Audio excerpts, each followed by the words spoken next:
ले चलती हूँ। एक एक शब्द का अर्थ समझते हुए जब आप पढ़ेंगे तो निश्चित रूप से ज़्यादा अतिशयकारी हो जाएगी।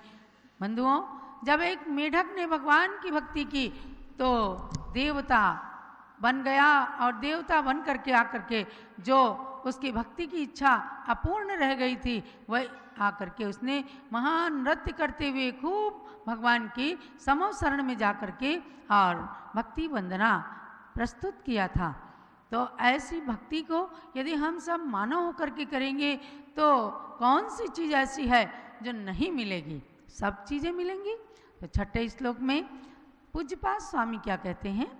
दिव्य स्त्री नयना विरामी विपुल श्रीमेरु चूड़ामणे भास्वद बाल दिवाकर द्वितीहर प्राणिष्ट भामंडल अव्याबाद मचिंत सार मतुलम त्यक्तोपमां शाश्वतं सौख्यं तच्चरणारविंदयुगलस् तुत्यैव संप्राप्यते।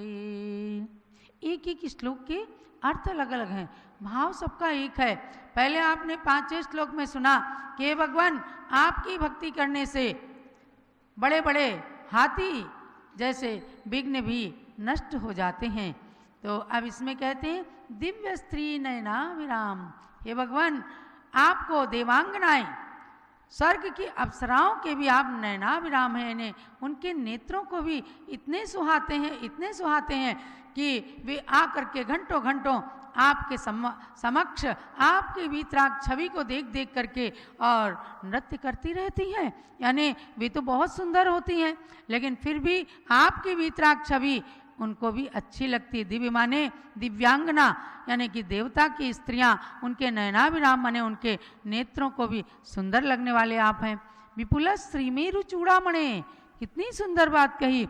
महान लक्ष्मी वैभव से समन्वित जो स्वर्णाचल मेरु पर्वत है उसके भी आप चूड़ामणि हैं, अर्थात महान विभूति को धारण करने वाले मेरु पर्वत के चूड़ामणि के समान, अर्थात जैसे उसकी चूलिका मेरु की उच्चता को दर्शाती है ऐसे ही आप उस मेरु के चूड़ामणि के समान हैं।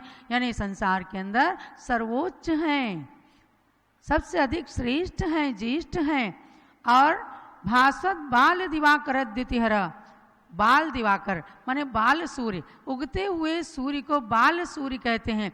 जब उगता हुआ बालक के समान सूर्य है, लाल लाल किरणों को बिखेरता है पूरे आकाश के अंदर, ऐसी उस दैदीप्यमान उदित होते हुए सूर्य की कांति को भी हरण करने वाले, अर्थात उससे भी ज्यादा तेज को धारण करने वाले हैं। प्राणिष्ट भामंडल, और हे भगवान आप प्राणियों के इष्ट भामंडल से शोभायमान हैं, जिसके अंदर प्राणियों को 7 भाव दिखते हैं। ऐसे समस्त प्राणियों के इष्ट हितकारी जो भामंडल है उसके समान शोभायमान है।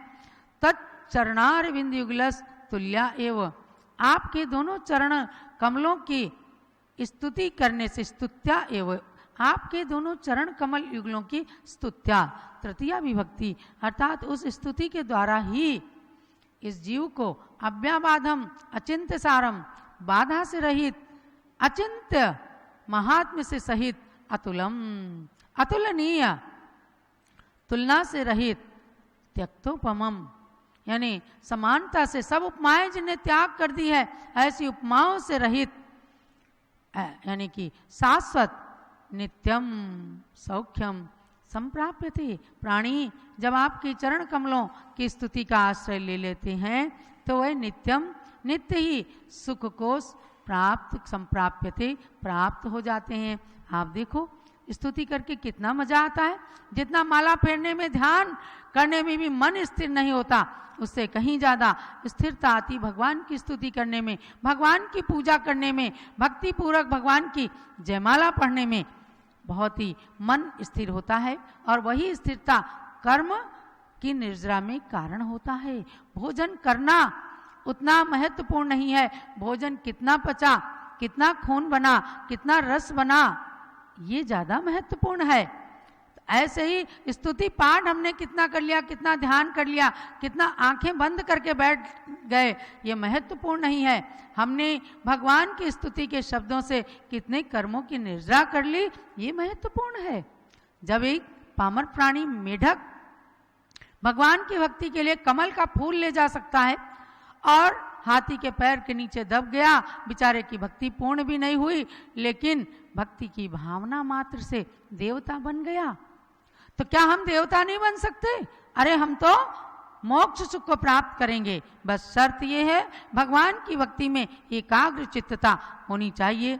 ऐसी एकाग्र चित्त भावना से हम सब भगवान की भक्ति करें और निश्चित रूप से कोरोना क्या, कोई भी समस्या आएगी, कोई संकट आएगा, कोई आपदा आएगी, कोई प्राकृतिक आपदा आएगी, आकस्मिक संकट आएगा, सबसे निपटने की आपके अंदर शक्ति आ जाएगी। आपकी इम्यूनिटी पावर बढ़ाने के लिए ही ये शांति भक्ति हम लोग पढ़ते हैं।